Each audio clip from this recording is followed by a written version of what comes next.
go marching, marching, we battle to form. Os primeiros anos do movimento trabalhista na Grã-Bretanha foi um período de intensa agitação na classe trabalhadora e também entre as mulheres. O novo sindicalismo nasceu no final do século XIX em uma série de greves combativas que mobilizaram os trabalhadores não organizados, segmentos que antes não participavam dessas lutas. Algumas dessas greves envolveram as mulheres da classe trabalhadora. Entre as mulheres da classe média, houve uma agitação crescente pelo direito ao voto, dando origem ao movimento sufragista. Mas a conquista do direito ao voto de fato conquistou a igualdade entre os homens e mulheres? Essa igualdade é possível dentro dos marcos do capitalismo? Afinal, o que era e quais os limites do movimento sufragista? Yes, it is red we fight for, but we fight for roses too.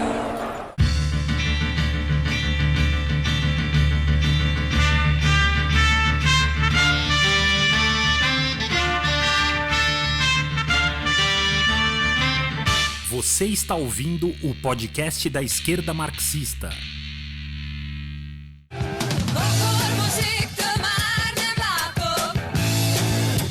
Saudações, camaradas! Meu nome é André Mainardi e está no ar a partir de agora o 26º episódio do podcast da esquerda marxista, seção brasileira da Corrente Marxista Internacional.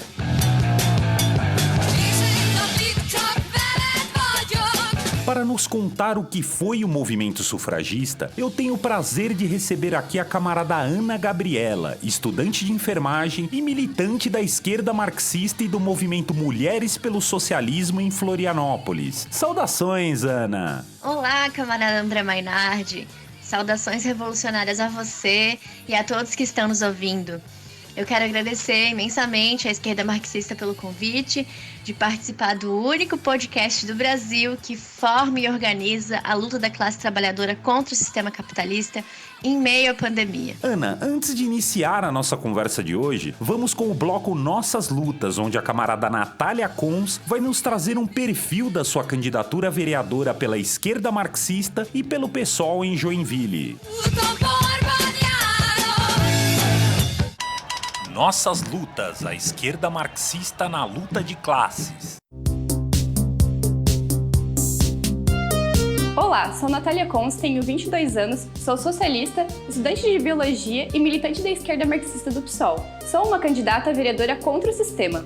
A maioria da população sofre com a pobreza e com um transporte péssimo e caro, e com a falta de acesso à educação e à saúde. Tudo isso é consequência do capitalismo.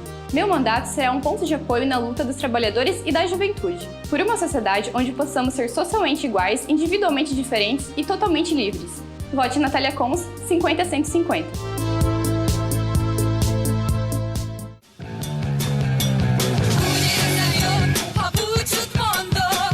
Retomando a nossa conversa, camarada, o movimento sufragista surgiu na Inglaterra entre o fim do século XIX e o início do século XX, em um contexto de grandes lutas da classe trabalhadora que se organizava em sindicatos e estava criando seus próprios partidos. Você pode nos dizer o que foi o movimento sufragista e qual era o seu programa? Apesar de na história ter registro de mulheres reivindicando direitos de voto antes do século XIX, o movimento sufragista surge no início do século XX. Neste período, na Grã-Bretanha, se notava uma grande agitação na classe trabalhadora e também entre as mulheres. Um episódio que ficou famoso é a greve das meninas da fábrica de fósforos. No entanto, André, o movimento sufragista não estava interessado nessas mulheres trabalhadoras e pobres. Na verdade, as sufragistas de classe média tinham como programa a conquista do direito de voto para as mulheres proprietárias.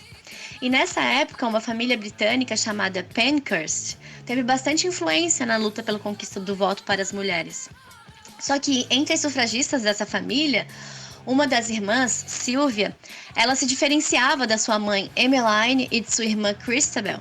E chega até a ser engraçado essa história, porque a mãe se candidatou ao parlamento pelo Partido Conservador da burguesia na Inglaterra e a filha Sylvia foi membro fundadora do Partido Comunista Britânico.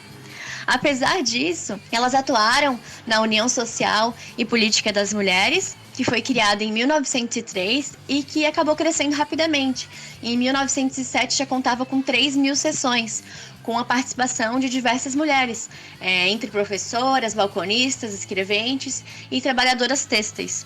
E essa união tinha um jornal chamado Voto para as Mulheres, e que vendia 40 mil cópias por semana, acredita?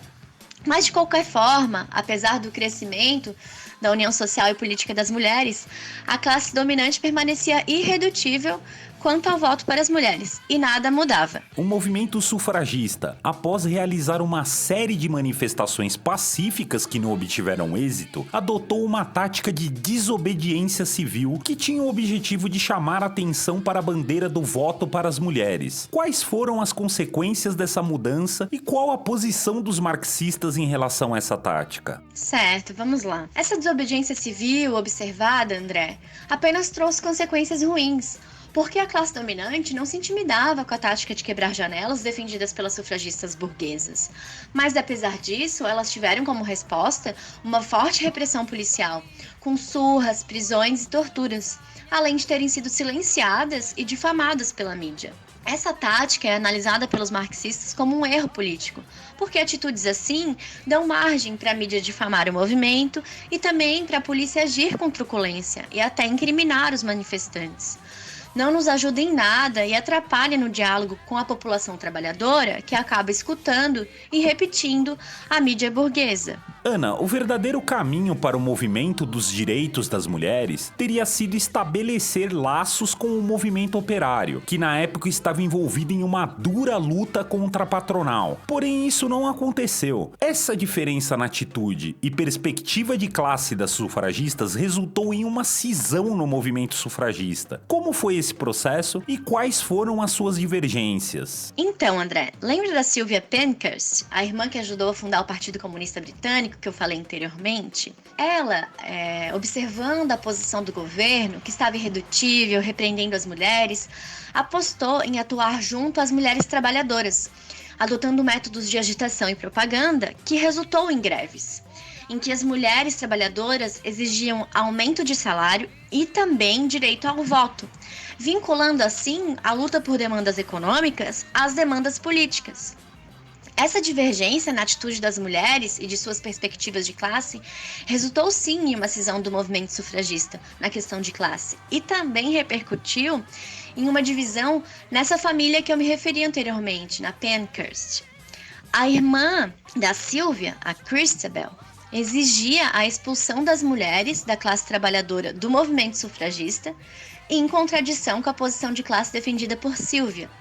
Claro que a Sylvia tinha uma compreensão limitada do marxismo, mas ela tentou adotar uma posição de classe. Além disso, a Christabel insistia na independência da união social e política das mulheres de todos os partidos que os homens organizavam. André, isso resultou numa polarização geral e na cisão do movimento sufragista. Com essa história que eu contei, a gente percebe o real programa do movimento sufragista.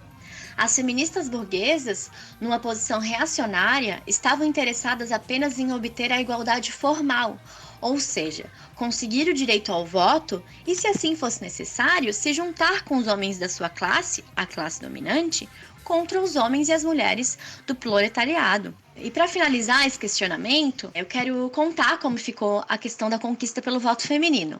O voto feminino veio, né? Nós sabemos disso, porém, ele veio como um subproduto da Revolução Russa e da efervescência revolucionária que se seguiu à Primeira Guerra Mundial, que acabou abalando a classe dominante britânica e que a obrigou a fazer essa concessão. Portanto, em 1918, as mulheres britânicas com mais de 30 anos de idade conseguiram sim o direito de votar, mas não em razão do movimento sufragista. Ana, o avanço na situação das mulheres sob o capitalismo foi, em parte, um produto derivado da luta de classes e, em parte, o resultado da mudança do papel das mulheres na cadeia de produção. Há alguma perspectiva de emancipação das mulheres no capitalismo atualmente? Que lições podemos tirar dos movimentos dos direitos das mulheres para a luta revolucionária? Não, camarada, não há. A autêntica emancipação das mulheres nunca poderá ser alcançada nos limites do capitalismo. Mas eu não quero desanimar as pessoas que estão ouvindo ao falar isso. É possível, sim, hoje, no capitalismo, né, apesar do capitalismo, a gente trabalhar com reivindicações transitórias para que questões mínimas sejam alcançadas nessa transição para a Revolução Socialista, né? Já diria Trotsky no seu programa de transição. A emancipação das mulheres trabalhadoras vai vir com a derrubada do capitalismo pelo proletariado e com o estabelecimento das condições para a realização de uma nova sociedade, né? Uma sociedade sem classes. Então, só quando a classe trabalhadora como um todo se emancipar, a verdadeira emancipação das mulheres será possível. Sobre a lição que você me perguntou, eu diria que temos uma lição essencial, que é a unidade de classe na luta pelo socialismo. E com isso também a busca por construir um partido revolucionário, que seja uma ferramenta da classe trabalhadora para tomar o poder e transformar a sociedade. Mas é muito fácil, né, André? Nós dois estarmos aqui, cada um na sua casa, falando que é preciso construir um partido revolucionário, que é preciso lutar pela emancipação das mulheres trabalhadoras, que é preciso fazer a Revolução Socialista. E o pessoal que está nos ouvindo pode estar se perguntando, como é que eu vou ajudar nessa construção depois que eu ouvir esse podcast? E daí eu vou respondê-los com a minha experiência de militante da esquerda marxista e contando também como está sendo essa construção aqui em Florianópolis. Eu, junto com outras camaradas, ajudo na articulação e impulsionamento do movimento Mulheres pelo Socialismo. Várias pessoas têm participado das nossas reuniões quinzenais, que acontecem online. E quando eu digo várias pessoas, eu digo várias pessoas além das mulheres, né? Isso é muito importante, porque a gente precisa do maior número de pessoas, do maior número de trabalhadores nessa luta pela emancipação da classe trabalhadora. E, neste movimento, Mulheres pelo Socialismo, o nosso foco está voltado pela emancipação das mulheres trabalhadoras. Mas, enfim, nós discutimos temas importantes dentro dessa luta. Mas o pessoal deve estar me perguntando também o seguinte: ela não acabou de dizer que não existe emancipação das mulheres trabalhadoras dentro dos limites do capitalismo? É verdade, pessoal, não existe. Mas eu preciso lhes dizer que os problemas da classe trabalhadora, eles são urgentes, eles são imediatos. Nós da esquerda marxista, do Mulheres pelo Socialismo, não vamos ficar aguardando a Revolução Socialista acontecer para que os nossos problemas sejam resolvidos. E para isso a gente se apoia no programa de transição de Trotsky e também na nossa plataforma política, né, que conta com reivindicações transitórias. E assim a gente vai colocando em prática a nossa luta. Como Marx diria, usando a praxis como critério da verdade. Mas eu não vou me prolongar e vou pedir licença e aproveitar para divulgar o Instagram, que é @mulherespsfloripa, e também a plataforma política do movimento Mulheres pelo Socialismo. Quem está ouvindo pode acessar pelo site marxismo.org.br/Mulheres pelo Socialismo e daí se aprofundar na nossa política e pode entrar em contato à vontade para tirar dúvidas e até para participar de uma reunião e entender isso tudo que eu estou falando na prática. Ana, foi um grande prazer bater esse papo contigo hoje. Aproveita e deixa o convite aos nossos ouvintes para conhecer o movimento Mulheres pelo Socialismo, acessando os links na descrição desse episódio. Considerações finais, camarada? Sim, eu quero terminar dizendo que o ser social determina a consciência. Não vamos nos enganar, camaradas, em achar que com a Revolução Socialista, tudo, inclusive a emancipação das mulheres, acontecerá no dia seguinte. E eu acho importante termos essa consciência. Porém, com o caminho aberto para a transformação radical das condições de vida, poderemos transformar as relações entre as pessoas e todo o seu modo de pensar e agir. A luta é pela libertação da humanidade. Até a vitória, camaradas!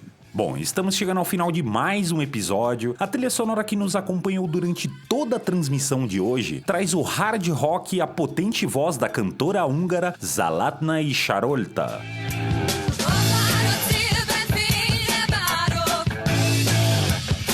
Acompanhe nossa programação em marxismo.org.br e em nossas redes sociais. Até a próxima, camaradas!